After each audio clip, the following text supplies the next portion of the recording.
My name is Tanita. I'm going to be facilitating today's panel on internationalist perspectives on practicing solidarity. Okay, so online we're joined by Adoteye Bing Pappoe, a Ghanaian economist who holds a senior lecturer position in economics at the University of Greenwich Business School. And his academic focus encompasses worker cooperatives, income inequality, regional integration, and industrial policy. And he's also the founding co-chair of Coorperation Africa and advocates for cooperative development across the continent. I'm also joined in person by Jermaine Craig. Jermaine is a London-born technologist of Nigerian heritage, and he spent 10 years designing and building technology products and internal organizational systems with a keen interest in social impact. Jermaine is focused on making the world a generous place and is dedicating his time to improving outcomes for marginalized communities. And I'm also joined by Einass, who's a Sudanese-British climate activist and is passionate about promoting climate justice within her communities through grassroots engagement, advocacy, and education. And along with other Sudanese in the diaspora and the continent, she's co-founded the Sudan Climate Collective. And her work is particularly focused on addressing the ongoing war in Sudan and its profound impact on the lives, livelihoods, and futures of Sudanese people. And she graduated from the University of Oxford with a MSc in environmental governance, where she was an Economic and Social Research Council scholar. And now I'm going to ask the panelists the first question, which is, when you think about what you're working towards and the work you do and why you do it, what's your vision? Like, what are you hoping to see for Africa, for our people? And I'll start with you, please, Einass. So I see, well, a lot of my work is to do with Sudan and the fact that Sudan is in a war and the future is very uncertain. Very fundamentally, it's about rebuilding Sudan back better than it was before. And I think that for a lot of people who are in that space and are in the activist and rebuilding space, they're seeing this as a chance to make the terms themselves what Sudan looks like, as opposed to before, as a former colony, and being kind of dictated by the international organization mechanism to kind of rebuild in our own vision. And so that means having control over our own economy, over our own politics, our culture. And I think that, that's something we're all working towards, just figuring out what exactly that looks like. And so a lot of the work that I do with the collective, it's about bringing in climate in the conversation, because that is very traditionally ignored, even though it is fundamentally part of how Sudan is the way it is now, and how the future of Sudan is rested upon, because Sudan is, like many other African countries, at one of high risk of consequences of climate change. And that's typically just not kind of involved in conversations. Usually, even if you talk to Sudanese, they will tell you climate change is a lie. They deny a lot of it.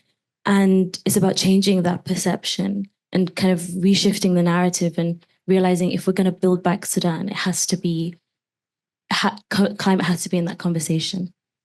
Thank you. And Jermaine, would you like to share your vision and what you're working towards? Yeah, sure. So if anyone in here has spent any time, not just on the African continent, but Asia, the Caribbean, etc., you'll find that there's no shortage of thoughtful, genius solutions to local problems. And then when you think about the countless failures of philanthropy in the West to create sustainable solutions, you ask, why don't you just give the cash to these clear geniuses that understand the problem and are working against all odds to create solutions? And the answer I found is that we just generally in the West don't trust Africans, Caribbeans, Asians to create solutions or scale solutions to their own problems. And so my vision and what we're working on at Kwanda, the platform I founded, is really a reshaping of philanthropy, turning it into something that is more accessible, meaning more people get a chance to participate in philanthropy. And we do that by asking people to engage philanthropy as a collective rather than individuals. to bring in transparency to philanthropy. So in our particular case, all finances and cash flows being open on a public ledger. So there's accountability, similar with projects that are funded so people can actually see the work that's being done. And finally, bottoms up, meaning the solutions that are funded through these philanthropic funds are driven by the communities that are actually facing the problems that the impact is intended for. And so, yeah, my vision in short is really reshaping the landscape of philanthropy, making it more accessible and bringing it to the masses rather than a few individuals. And Adoteye, are you able to unmute online and share your answer to what your vision is for the work you're doing? Let me just begin by saying that this is not to insult anybody, but all African countries, and I'm speaking only about Africa because I'm speaking about Africa. I'm not talking about Asia and everybody else because they are in the same boat. All African countries, at the time they gain independence, become neo-colonies as a natural transition. They don't get independence and then they're sovereign, and then neocolonialism creeps in afterwards. They get independence as neo-colonial countries. I think that's important to stress at the beginning. So what do I mean by that? Basically, I'm talking about three things. One is that actually four things at high level. One is that for many centuries, the economies have been controlled for the benefit of the colonizing country. And that has not changed just because they're independent. Okay? There are institutions in the world that push them to continue the relationship that has led to that many centuries of dependence and exploitation. Their economies display the signs of that, and the fact that, say, for example, Ghana, we were producers of cocoa under colonialism. We are producers of cocoa the day after independence. We're still producers mainly of cocoa, okay? And there are many things are acting to make us do that. And that can be true for any country that you wish to mention on the continent. Two, we had and have a lot of foreign companies resident in Ghana doing business, and we're encouraged to have more as time goes on after independence. We're told that we will not develop unless we have foreign investment. And that foreign investment has its own purposes, and its purpose is not to develop the countries in which they go into. So we inherited that position. And lastly, our cultures contain elements of collectivism and individualism. And the colonial experience supported, nourished individualism. Okay? And the post-colonial situation, the neo-colonial situation, encourages individualism. And so that's the context in which we're in terms of what we want to, looking at the future, is to deal with each of these things that I've mentioned. The headline is that our economies, and we're talking about hopefully a united Africa, our economies are not subordinate to other people's economies. Okay, so that's the headline. And to try and achieve that, we will need to dismantle broadly the basic principles of the World Trade Organization, the IMF, the World Bank, so that we change the relationship. That's important. That's what we need to see. So what we're trying to do in Coorperation Africa is to develop cooperatives, i.e., let's begin at the other end, to recognize that we are born into groups before we become individuals, and to strengthen collectivism. And against the individualism, which is now very strong, has been promoted by, and it continues to be promoted by, both internal and external forces. We want to try to overcome that individualism, to persuade people to trust one another, to get into cooperatives, to get into collective forms of business engagement. So that's number one. Number two, to use that collective approach to build businesses that will be able to compete with for foreign companies. So we don't, this mantra of you can't develop unless you have foreign investment. We can try and dismantle that. And as a result, lastly, we begin to produce more of what we need ourselves. We will not produce everything because the world doesn't work like that, but we need to produce more of what we use than we do now. And we need to be, that involves developing the skills, the knowledge, the scientific and technical foundations in order to do that. So that's what, if you're looking forward, we would like to see more cooperatives across all sectors, especially producer cooperatives, because they challenge the basic, the fundamentals of the social relationship, the capitalist social relationship. So that's what we want to see. And if you can see that in the context of an Africa that is without borders, that would be fantastic. So I think that's my answer to your question. Thank you. So I think that brings us really nicely onto the next kind of small sub-question, which is essentially thinking about what self-determination actually looks like for us as Africans and what that means in terms of what are the movements for economic self-determination on the continent. Jermaine, you talked about feeling like philanthropy here doesn't actually want to hand over that money to help. I think that is a big part of it. They don't have this shared vision that I think we all have of Africa actually being free, being self-determining, of the people who are actually on the continent having control over our own resources and our own futures, essentially. So when people think about self-determination and movements in Africa right now, this is open. What comes to mind, or who comes to mind?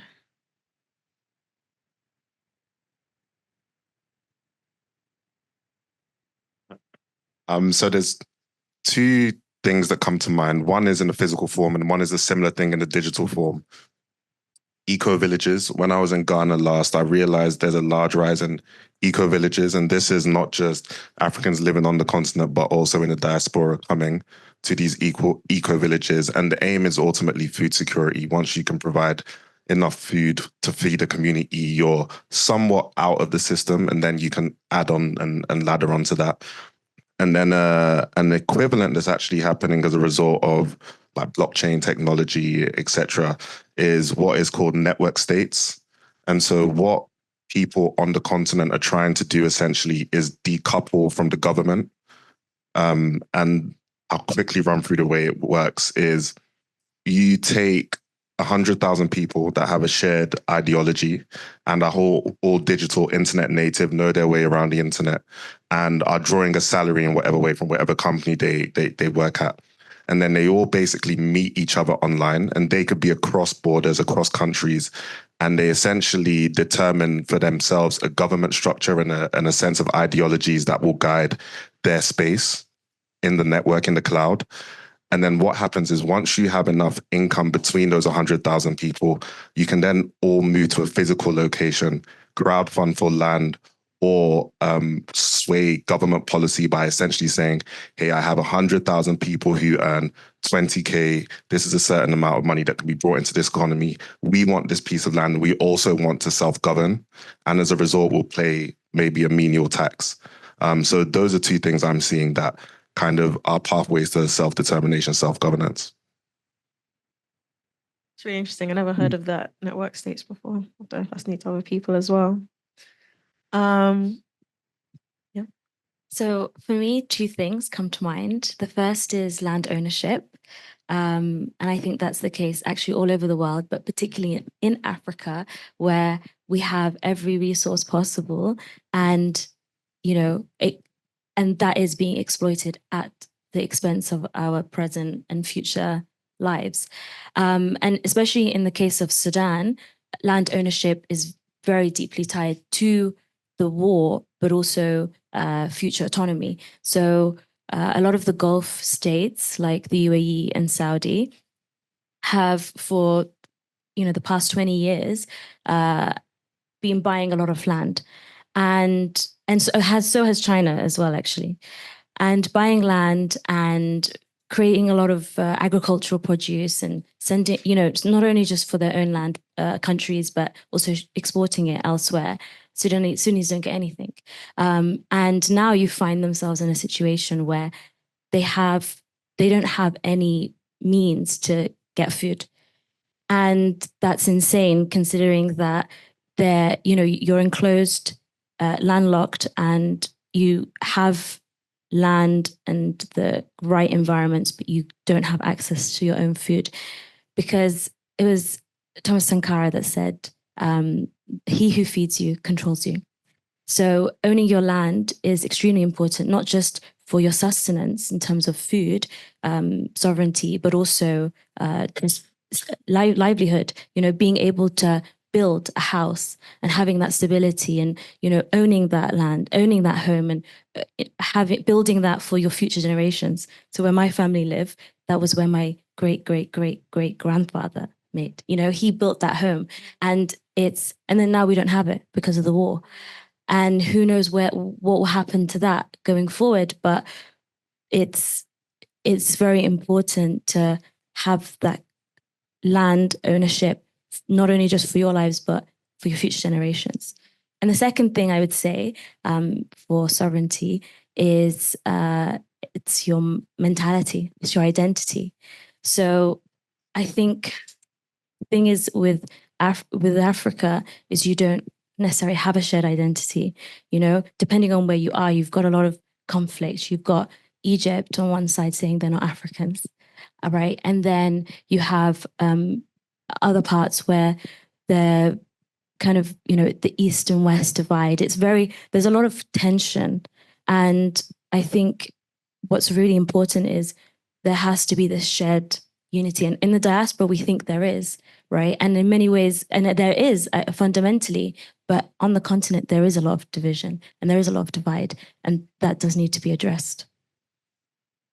And I think this makes me think a lot about the borders, right? And like the ways that like these colonially imposed borders have divided up so many of our people. And then so in terms of one of the things I like to share when I think about movements for self-determination on the continent is, I don't know if people know of the Alliance of the Sahel States. Yeah.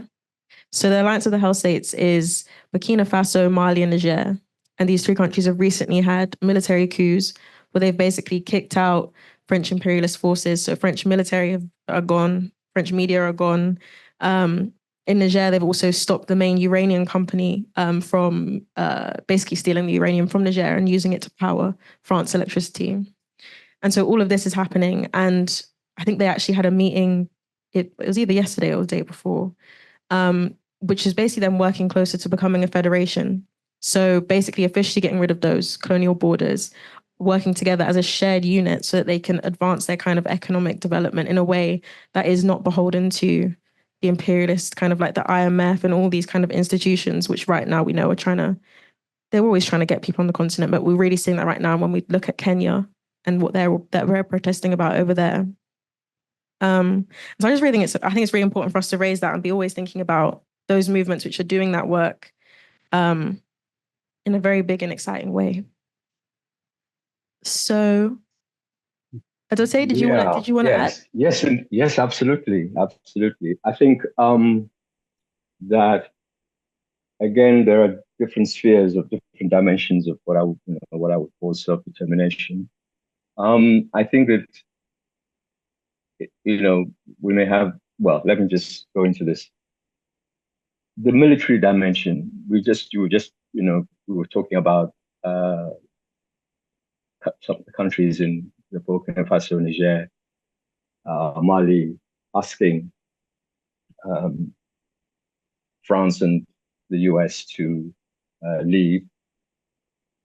And this raises the whole issue of militarism in Africa, where we play a secondary role to sort of the bigger, global confrontation. And so the governments of Africa often are not, self-determining in that they fall into and play along with one or other. It mostly the United States and France in terms of the military cooperation.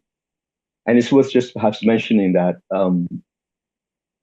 not just in the case of Kenya, but this is general policy that many countries that are encouraged to have military bases, and peculiarly actually pay for the military bases the United States has on their soil, because it's deemed as aid. So this is an interesting point, and it is worth looking at. So you have countries that are using their sovereign money to basically place themselves in a subordinate position vis-a-vis another country, another power. Okay. And that connection should not be lost sight of, because whatever you try to do in any particular country, depending on what military arrangement it has with somebody else, it's very easy for whatever you're trying to do to be scrambled. I think people should just be mindful of that. So that's number one. So that's the military dimension of it, that having military bases on your soil may not be the best idea. Then, the thing, it extends into political independence. Do you have the freedom to take decisions yourself? And what happens to you if you try to take independent decisions? A realistic view of the world tells us that many countries are leaned upon to vote in particular ways. We have just been witnessing, if we're paying attention to what has been happening at the United Nations in relation to the votes around Palestine, which countries go in which direction and why, that is very important. So, and that's just that's one particular area. It is sobering. Some countries, let me just use this example in Africa, on the African continent. As many people know, Africa went through various kinds of struggles, including anti-apartheid and so on, and indeed, in fact, colonialism. And there are people who fought to get the United Nations to put in place resolutions in support of colonialism. And actually, there's a resolution that says that people have the right to resist foreign occupation by including using armed force. This is a resolution the United Nations has been taking. Okay. And yet, many countries vote in ways that appear to, suggest that they didn't read their own history, and today are voting for things to happen, which include colonization of other people, of occupation of other people. What are they doing? Who is making them take those positions? So you need to be able to have political self-determination to actually, as a country, decide to do in foreign affairs what you wish, and most certainly internally what you wish. Okay. Then there is, as somebody has mentioned, actually, I'll come to that last. Let me just talk briefly about the economic. So, and the food question. Many countries in Africa have signed agreements that liberalize their trading regimes, which mean that they reduce tariffs over a given period, sometimes over a relatively short period, 15 years, 20 years, where they open up to perhaps 80% of their internal trade, okay? So that people can import into their country, all right, as they wish. Some countries leave a small portion where they say, okay, we will control this. But the bulk of the trend is to have this opening up, this liberalization. The reason why Africa is importing food is because it has signed agreements that allow other people to export food to Africa. And you will not stop that exporting of food until you revisit those agreements, right?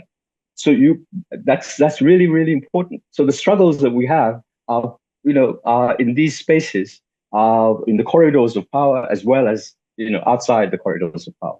And this is really important. Kenya, just to take an example, Ghana has also signed one, Kenya last year signed finally an economic partnership agreement with the EU, where it agreed to liberalize 86% of its imports from the EU. Okay? What will happen to Kenyan agriculture and industry in that context? That's the reality. Okay? Nigeria, which used to produce a lot of its food, is now importing billions of dollars worth of food every year. Okay. So that kind of economic independence, as I said, you have to go and look at the rules that govern the major global institutions like the WTO, the World Trade Organization, and before it GATT. Its purpose is to reduce tariffs on trade, to stop countries from adopting what we call industrial policy, i.e., putting tariffs on imported goods so as to stimulate and encourage and protect local production. That is its objective. So for self-determination, these things have to be revisited. The price that African countries get for their raw materials needs to be revisited, renegotiated. And then, of course, the receipts that have been received need to be used in a transparent way that benefits the majority of people. And lastly, culturally, I recognize the divisions within Africa, but too much of Africa is emulating the West in so many different ways. We need to refocus, regroup, reorientate ourselves. All right, and that's a huge challenge because so much of what is going on is about emulating what is going on in other parts of the world. There are currents for sure that are trying to go against this tide, but they're not yet the dominant. They're not yet the dominant current on the continent. So, repositioning ourselves, reframing our position in the world, so that we stop to emulate other people and regard them as superior to us in various ways, people that we have to go to get advice on what to do. These are important because if you privilege outsiders, you will remain subservient to outsiders. So that cultural element is really crucial. So I just want to touch on these points, but I hope it's clear what I'm trying to say. Yes, thank you. So I think we're going to go on to the next question, which I think is thinking a bit of how we're kind of supporting these processes of self-determination. And just to give a definition of self-determination, what we mean by that is when the people are able to kind of control and decide and govern their own affairs, that's economic, cultural, social, political, without external influence or interference. So when we think about the fact that Africa is kind of under this neocolonial occupation regime, this whole system, that's like the opposite of self-determination, right? So the question now for every one of the panelists is how, kind of in your experience, like in your work as well, is solidarity economic thought being used and practiced to meet community needs? Most of the experience I have will be as how this happened as a result of technology. One thing that if we think about remittances and moving money across borders, that's always been a challenge in Africa, failure rates on payments, etc. But ultimately, it's still more or less centralized. An example is when the NSARS riots were happening in Nigeria, from our platform, our members voted to send £5,000 to help protesters' medical needs, legal needs, etc. And the actual banking rails were blocked by the Nigerian government. So we eventually did it using Bitcoin. And so what I'm seeing happen now that's helpful is that people are using cryptocurrency to recreate infrastructure for remittances. And what this does is it allows Kenyans to send money to Nigerians, to send money to Ghanaians in a way that's like non-disruptable by governments. And so I think this is an example of, solidarity in the technology field and saying, hey, how can we not only build a product that allows faster money transactions, which basically helps our businesses, us conduct businesses, but also serves a political aim, which is that, there shouldn't be a way for a government to get in between funds being sent in solidarity from one country to another.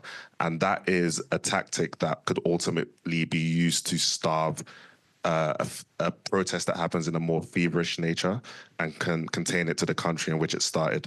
Transactional financial flows being iterated upon using cryptocurrency, I think, is a very promising form of solidarity.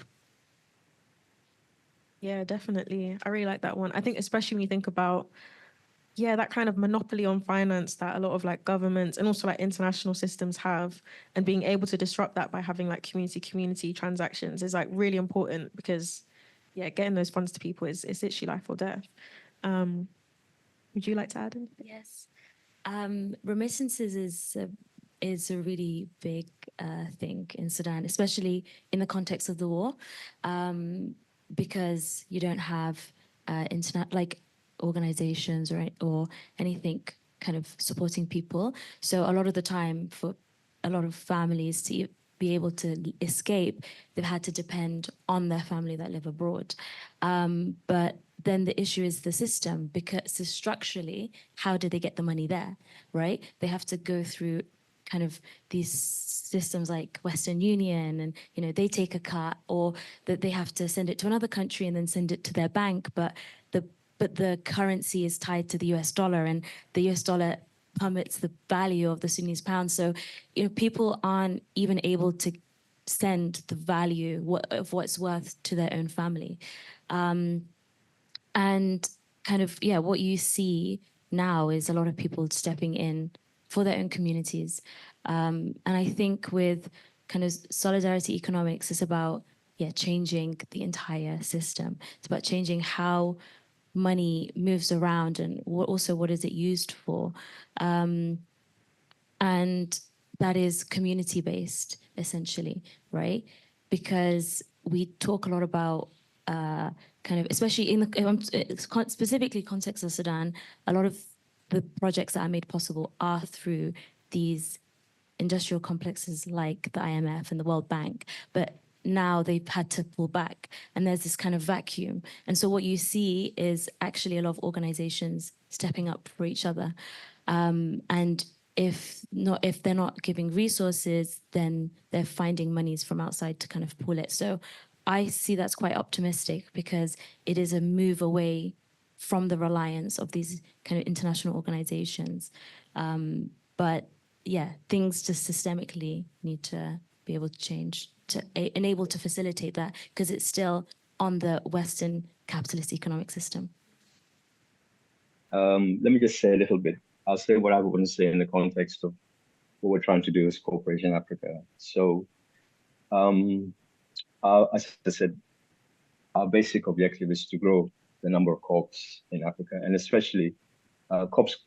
I mean, I think everybody on this panel will know, but perhaps people further afield might not. So let me just, co-ops come in different types, and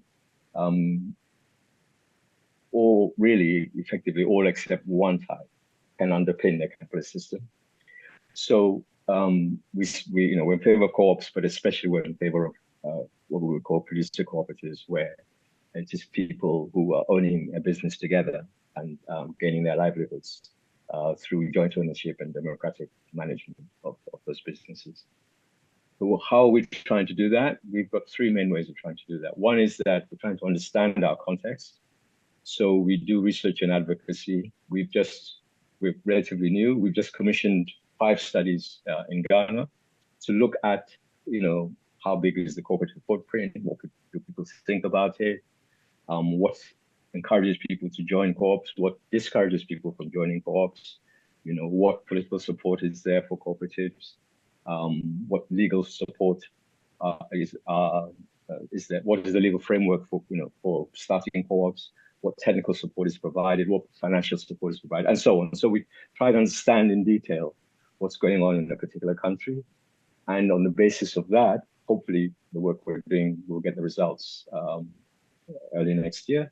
We can then use the knowledge that's been generated to try to develop what we consider some proposals and advocacy, and engage those who have the power to change certain aspects of things, to make those changes. So that's important, and that's something that we do. So each year, the plan is that each year we take a different country and do the same set of studies in that country, and then have hopefully local people in that country to then engage in the advocacy. So that's one of the things, to understand in better detail what's going on, and then make informed proposals as to how to get change. The other aspect is just to raise awareness about cooperatives to people who don't know them, and who don't necessarily, who don't know them, who may be suspicious of them, and so on, to raise awareness about it, and to provide a framework in which people can, those who want to, those who would like to start a co-op, or those who have a co-op, can get, through knowledge sharing, we can put them in touch with people who will help the co-op to do whatever it is that it wants to do. Let me put it that crudely. So that's something that we're working on, how to connect cooperatives that need help with people who have the help that to give. And then finally, money is important. We're trying to develop means to directly support people who want to do co-ops. So we're setting up systems where we're going to give money to businesses, but we will only give money to businesses that are cooperatives. We will not give money to businesses that are running capitalist enterprises. So that's what's that's our mission. We are moving along towards it, and hopefully by the end of maybe next year, we'll start actually providing funds to people, and we hope this is one country we're talking about. But as I said, in 2025, we're already talking to some people from another country in Africa where we hope to conduct the same process. So, kind of country at a time, build a constituency of people who are willing to support cooperatives in those countries and make that happen. Because our view is that if we don't directly tackle the social relations, if you go, in Ghana, let me just use that, everybody's talking about private enterprise and entrepreneurship. And so much of African, people and youth and culture is about that. But what we're saying is that there are other ways of doing it, and we think that they are better for different, many reasons. We don't need to rehearse them here. And if we do use a cooperative model, we can go far. And so we're trying to encourage people to adopt those cooperative models and see how far we can go. We think they'll produce the right results, but of course we have to see. So that's a practical aspect of what we're trying to do, and we think that it will encourage. Yeah, let me just say a little bit about it. I think it will encourage, because of the nature of how co-ops can be and so on. I think it will strengthen sort of the culture of the countries. It'll produce goods that are culturally related. It'll help people to develop skills, and it will make their economies much more vibrant.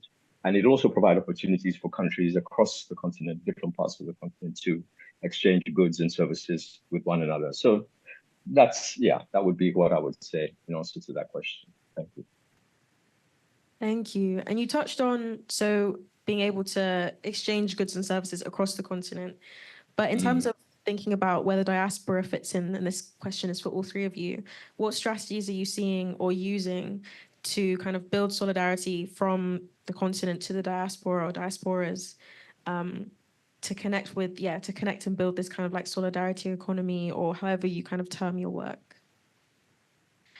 Sudan Climate Collective is made up of Sunnis in the diaspora and on the continent. And I think that is so important. And that's also part of the kind of the philosophy as to why we do what we do. Because in the past, I have been in Sunnis diaspora groups and they haven't been successful. And I think the reason why is because there is a big disconnect. And I think going forward, the only real viable option is to have kind of that integrated approach. And it's not the diaspora helping people in the continent, it's coming together collectively. And it's about tapping into our different kind of experiences and also our networks as well, right? Because it's kind of two-way. And I think one of the really big things about kind of this approach is the emphasis on the elders and it being intergenerational, because I think that across Africa, something that kind of a philosophy that ties everyone together is the respect that people have for the different generations, and that is something that is passed on into the diaspora. But because you're not necessarily living in that space, right? You don't see it. It's kind of sometimes hard, I think, to make that connection. And so from my experience in the diaspora group, sometimes they don't necessarily respect that aspect. But in this collective, that's what we do. We have kind of people from every generation. And I think that really helps rebuild with the knowledge of why did Sudan become how it is today, and how can we go forward and have different types of perspectives. Because the thing is, the diaspora isn't just Europe. You have the diaspora in all parts of the world. You have a lot of diaspora in the Sudanese, specifically in the Middle East. And that's a different type of thinking. And so, that is how we're truly international. Like, we really pick up on all the different things. We pick up on the bad things, and we, learn from those, and also the good things, and kind of come together. And that's something that, if you just have one aspect, if it's like, oh, just the UK, you'll never be able to have that richness. And so, yeah, I just think that generational, intergenerational, and intercontinental approach is very, very significant. Yeah, so I have two things. One is just something to point out, which is like there is a myth in the nonprofit sector that the West flows aid into Africa, but actually 80% of the aid flows that come into Africa are through remittances. So Africans send the money back to Africa. So the aid that flows into Africa is generated by Africans generally. So it is already happening. That solidarity is already happening. I think there is a risk with the newer generation of Africans that amount is diminished because of the lack of connection between diaspora and second generation Africans and people on the continent. And so at Kwanda, that's one thing we're doing, is trying to replace that vehicle for the newer generation and create a platform for us to maintain those flows and make them more effective. And the second thing is, since COVID, the world has gone remote. And so if you are an African starting a company, there is no reason why your employee base can't largely be Africans on the continent, Asians on the continent, Caribbeans on the continent. And so there is an opportunity there to actually create again that connection between diasporans and those on the continent through business, which is, hey, I need a new social media manager. There's no reason why one in the UK is better in this age than one in Nigeria or Ghana or Kenya. So yeah, I think that's another strategy for employment, remote employment. Let me begin by saying something sort of tagged on to some of what I said before. So, for example, in terms of when we talk about really a solidarity economy, that is, or a cooperative economy, I prefer to call it myself, that is rooted in the real society. So I'll give you an example. As things stand under Ghana law, it is not forbidden, but there's no mechanism for people to start a cooperative business. So if we talk about, let's say whether, engaging the diaspora or not, if you have no legal mechanism for collectively owning and running a cooperative business, you're going to have a hard time. Okay. So and I know a little bit about, I've learned a little bit now, because I now used to live in England. I now live in Accra.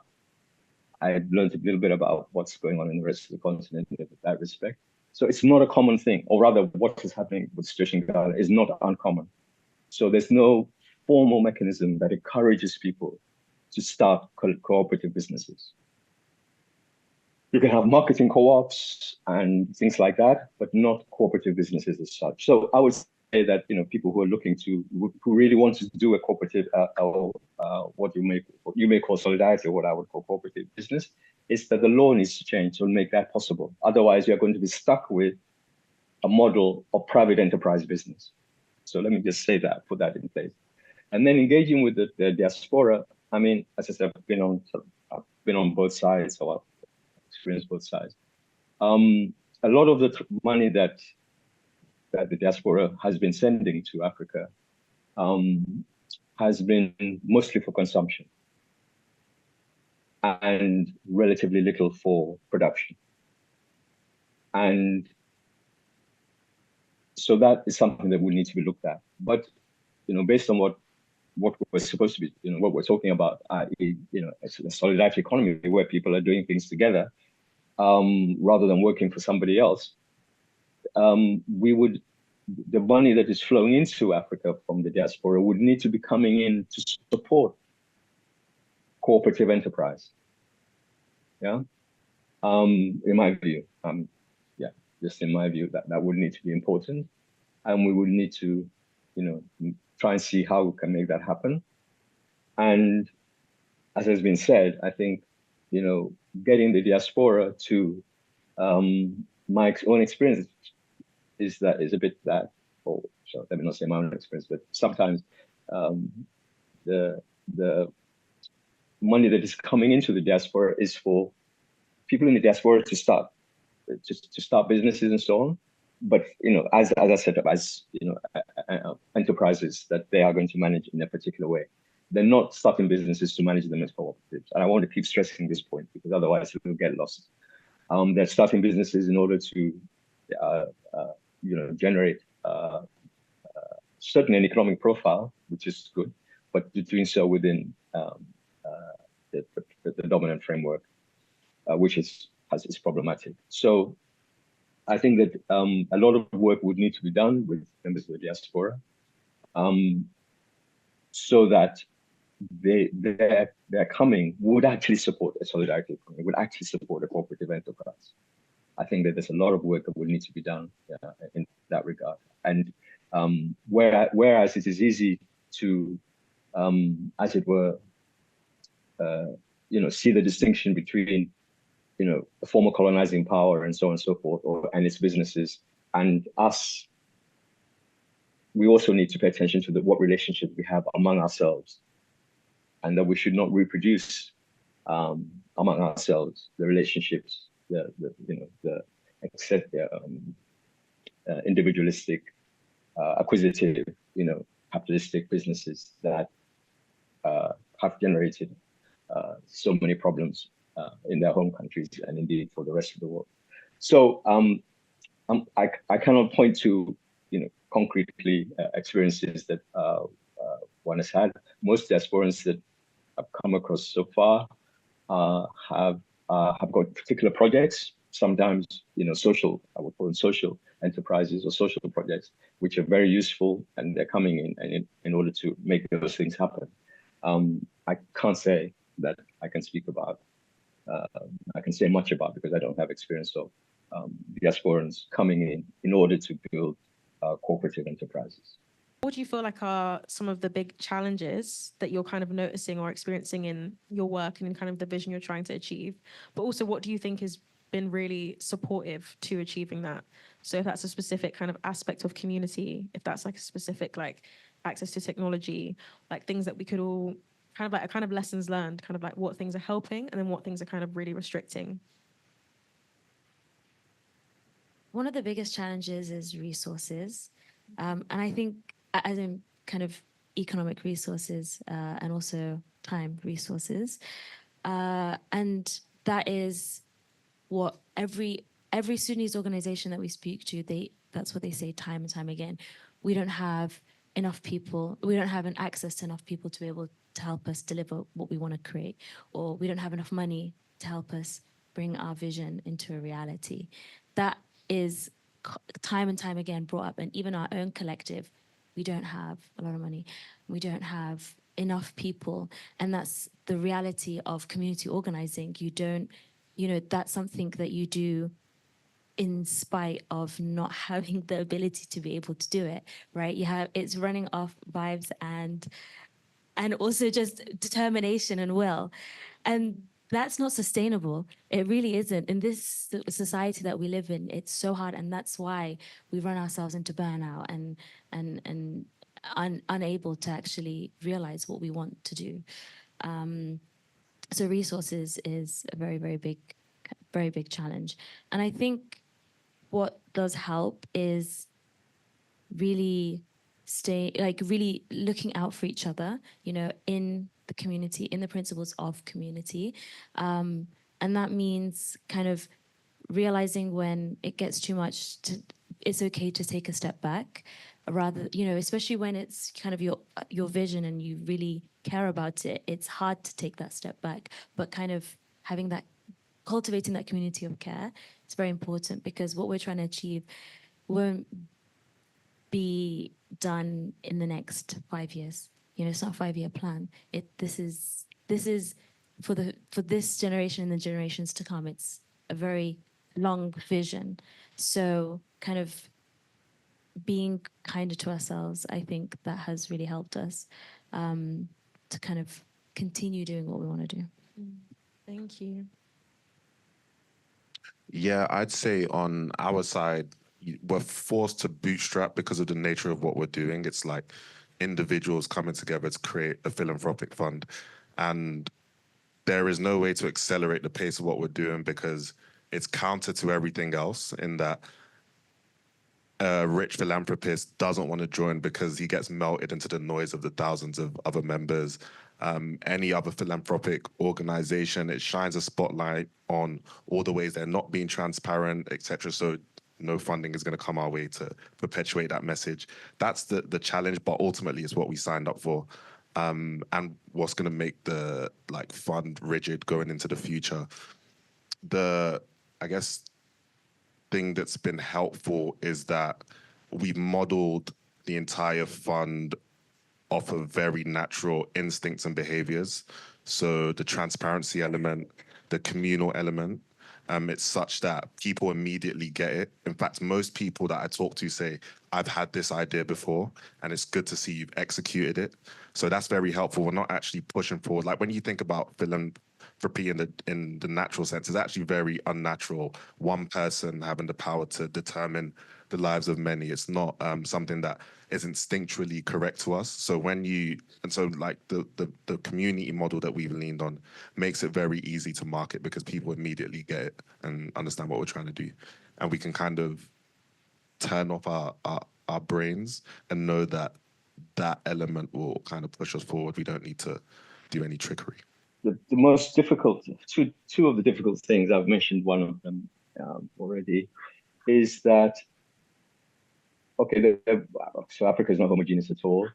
And, but the promotion of individualism and individual enterprise is really, really important. And so, people, that's the model that everybody is aware of, comfortable with. And it's a problem. And as I said before, the legal environment, if you want to do something different, there isn't a legal environment that will support you to do that. So those are some of the difficulties that one we're having to contend with. On the other hand, we had to start our particular process.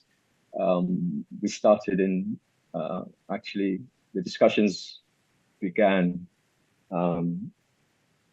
in 2019, and we had lots and lots of meetings and discussions and so on for more than 2.5 years to get things happening. But what was good and what was encouraging was that a sizable number of people, between 15 and 20 people, were ready to meet once a month for that period in order to get an organization that was going to promote cooperative enterprise up and running, and then put in a lot of time, free time, pro bono, to make it happen. So that's the fact that that was possible is encouraging, because it shows that if one can put an idea forward clearly enough and behave in a particular way, that yes, there will be support to push things forward. So that's good. So that's been very helpful. At a practical level, the other thing that I think is potentially, it's a capacity, hasn't been realized, is this, that, and again, I'll use Kenya for some concrete information. So Kenya has got the largest cooperative sector in the African continent, but they dominate two sectors. So, one is credit unions and the other is marketing cooperatives. So, and to give you an idea of the size of the credit unions, which are cooperatives, is that in 2021, in the whole of Africa, the total savings of credit unions on the African continent was $21 billion. That money is potentially available to support enterprise, to support collective enterprise. People are not thinking about it that way, but it's there. Yeah.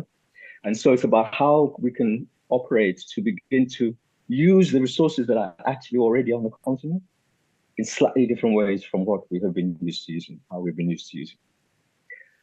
So that's a big challenge, but it's a possibility. And as I said, with the fact that there are people who are willing to work and push this idea forward and get it spread, and as you know, the people who created this thing are not all from Ghana. We have people from 12 different African countries involved, and they are encouraged.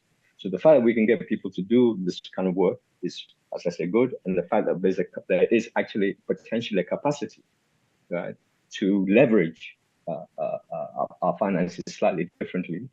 There's work to be done, but there is that capacity is also encouraged. So those are the two things I would point to. Thank you. Thank you very much.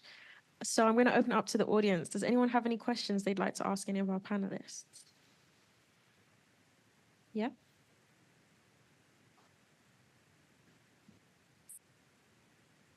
I'll repeat it.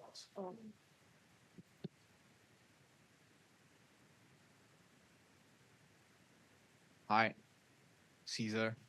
I have a question in relation to culture and how you see sort of the direction of culture or the direction of the different groups of people. I'm talking about diasporas and people place-based in our communities. The direction of where are we focusing our attention in relation to what's being developed as culture, and how we can use this as a vehicle to value technology that comes from the places where we are born, or we were born, or that we left, and technology not only in the sense of, let's call it infrastructure, but also social infrastructure, how we govern ourselves. I see this, and I mentioned this because I was born in Mexico, so I'm also children from the colonies.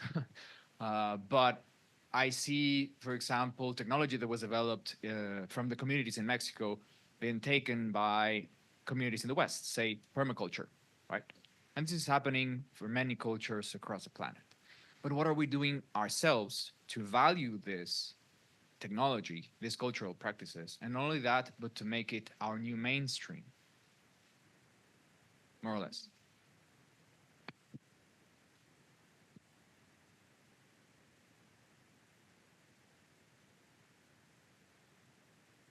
I'd be able to provide one example. So Kwanda is a kind of revival or transformation of Pardnal or Ususu, which is like a economic model that originated in West Africa. And there was a time where we actually closed down, and I wanted to move into this exact thing you speak of, which is, okay, that's an example of us taking something, a technology we created, and like kind of bringing it to the modern day. And like, what other examples does that have? Does that exist? Like group therapy, like is there examples of that historically? So I think it's about one, reviving it in the state that it already exists in, and I think people are doing that. And then two, also looking at evolutions of the technology, even as a fun thought experiment, but being sure to tie it back. And I think that's what's probably happening in the West. They will see a technology and they will add that spin, but they will neglect to tie it back. And so a lot of the stuff we benefit from in the West probably are evolutions of technologies that originate in other places, but the string tying it back doesn't exist. So I think it would be important, as people who recognize the origins of those technologies, conventions, etc., to maintain that tie back. And I think that's the best I can offer in terms of like bringing these ancient technologies and knowledge to life in a way that resonates with the old and the new. I would go back to my point about identity. I think we really need to value ourselves more in order to value what we can create as well, and that means unlearning a lot of things. And as many of the non-Western states are neo-colonial states, that means unlearning what it means to be in relation to these Western states, rather than creating it and sending it to these institutions, but within ourselves, like Jeremy mentioned, and I think that's a very fundamental cultural shift that we need to make, that takes a lot of time? Well, I would like to very much support the sentiments that have just been expressed. I think that we need to, definitely do a bit of an about turn in terms of how we reframe ourselves, reframe African history within part of world history and Africans in the world. To try and look at the question specifically, I mean, I think that it's been said, partly because one of the problems is that, for example, there's a lot on the African continent that is to do with what we would call indigenous technology or indigenous knowledge production. But because the ruling elites tend to look down on tradition, tend to look down on this indigenous knowledge production, we are not making much use of it. We are not trying to develop it. And what we would need would be a major cultural change where we begin to establish, research centers for, different kinds of plants for herbal medicine, for example. The susu it's a good example in terms of, because it's used very effectively, to do quite a lot of work, both in rural and urban settings. It is interesting. It is in the countries of the Sahel where a lot more use is made of, for example, indigenous architectural practices, both for looking after crops that are in drought-prone areas, or to build buildings that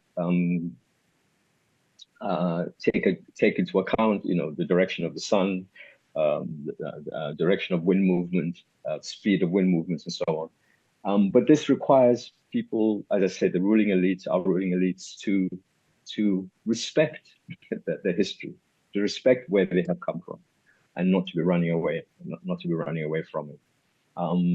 Should that happen, then yes, we can expect that a lot more will be made, a lot more use will be made, and of the knowledge that is traditional knowledge, and those practitioners of it will be regarded as with a bit more respect. There are some countries in Africa where that is the case. South Africa to some extent, Zimbabwe to some extent, but it's not general, and it's not strong enough. And certainly, I think that building on indigenous knowledge as a strategic goal, as a strategic objective, would be beneficial for the people of the continent. Thank you. Yes.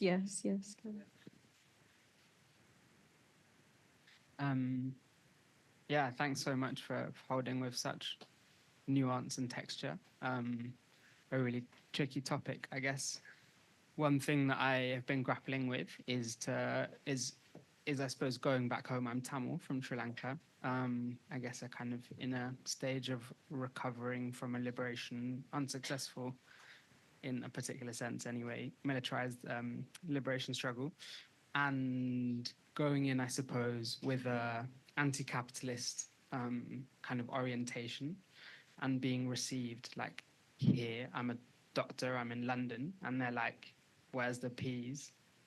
Ultimately, like when I land and I'm there trying to do Marxism, and I think and obviously I say that with some humor, but I think this is something that I'm really grappling with, is what does it look like when we speak about building a, dreaming of, I guess, a Pan-Africanist kind of fundamentally communist, right? Kind of revolutionary struggle or whatever, and in different parts of the world. How do you kind of meet the sometimes the reality of the permeation of like extreme neoliberal capitalism and consumerism? When I'm talking to like my brethrens or my like kin in like on the island. We're from a little island off the coast of Sri Lanka, so I'm not even talking about city people, right? Like it's not even that. And I wonder how you hold, like what kind of posture do you guys take as folk who maybe have been diaspora at different points in your life, going into the kind of endeavors that you're talking about? Thank you. That was a really lovely question. Ooh, wow. Okay. Yeah, the big one. I'm also going to ask, when you answer the question, and when you could also, if you could also give your like closing or final remarks at the end as well, and then we'll wrap up after that. Okay. As I say, do you want to start us off? Oh, sorry. Oh, okay. No, I was just speaking not because I wanted to answer, but because the question was so, yeah, it was so powerful. But yes, let me try. So I think that, well, the kind of model that we're trying is based on the following, that there are different currents in culture, as you know, one would expect. And people have talked about, I've spoken a bit about the, individualism and so on and so forth, and that is true. But there's also a current about collectivism and doing things together and so on. And it seems to me that what one needs to do is to be able to find a way to tap into that and provide space for that to grow and develop. And I mean, one of speaking to people who have gone before in trying to do the kind of thing that we're trying to do is the following: is to go into places and, if you can get an audience, is to have people tell you their story. Tell you their story and identify what they see as their problem. And then for you as an outsider, if you're going in as an outsider, to try to see if you can shape the discussion so that, you highlight certain things that perhaps people had not, focused on before. And I guess this is a bit like using Paulo Freire's, model and principle, and just maybe dusting it down a bit to the present. But it seems to me that, if you walk into some place and you start telling people what to do, you're doing the wrong thing. I think you need to go and listen, and then you need to see if what you think you have on offer, can be of any use to anybody. I think that if you go with that attitude, you might be able to make some progress. I don't know if that addresses what the question you're asking, but I think that is, that's what I would suggest. And just as a closing thing, just let me say, as I said, the main thing is that for me, broadly, we need to, because there are these different tendencies within the culture, we need to try and tap into those tendencies that are supportive of the solutions that we're trying to promote.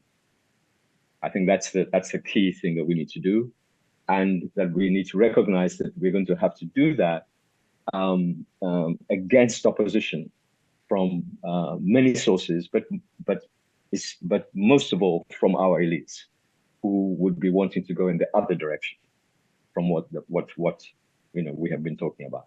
Thank you very much for the opportunity to share some ideas with you today. Thank you so much.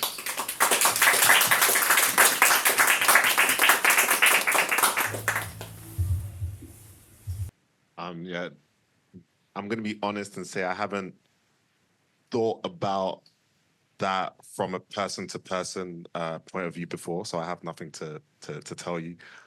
What I will say is you're already sitting in a capitalistic society and holding on to those values and finding people who share the similar values. So at worst, you're just going to be doing the exact same thing. And secondly, my approach has to always been to find a way to show people the benefits and let that speak for itself. And that's a hard thing to do, but it's probably better to try and figure out that. And then that way it's kind of like let it speak for itself, and it will permeate if it's right for the people around you, is what I would say. And yeah, thank you everyone for listening. I've been an audience member myself. This has been fun. Thank you all. Thank you so much.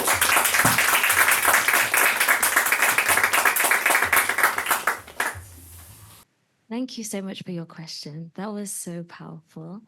And I think you're halfway there, because you're moving with intention. And I think that is fundamental, to be able to kind of come together and co-create that future that you want to build with your own people. And it really just does take time. And I think I'm saying that a lot, but it really does take time. And when I think about even my own journey and how I've been in climate for over 5 years, and obviously I'm very much involved in the Sudanese community, but more from a community perspective rather than an activist and advocacy kind of point of view. And it was in 2022, so 2 years ago, that I started making the steps to kind of be in that space.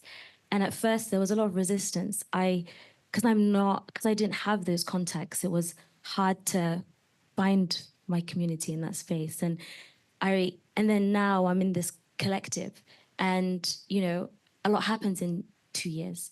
And I think really a fundamental part of where I am now is because I put myself out there and I allowed the magic to happen when the time was right. So you going back home and talking to people and expressing what you want, you kind of putting it out there, it's going to be picked up from someone or somewhere. And it's only a matter of time that it will be reciprocated. So I just would say keep going, and you will find your people.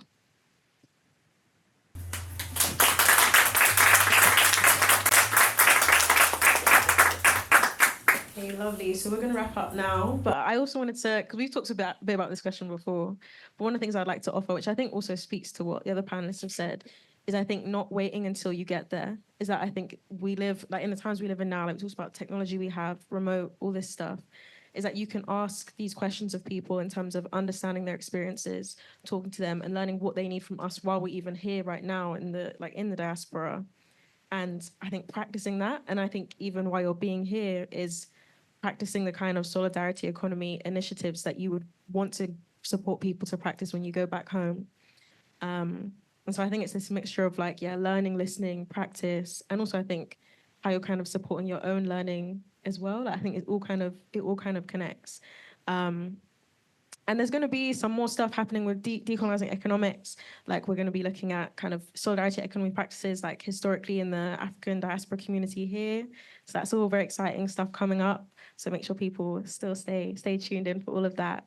But I just want to say a big thank you to you all for participating, for listening.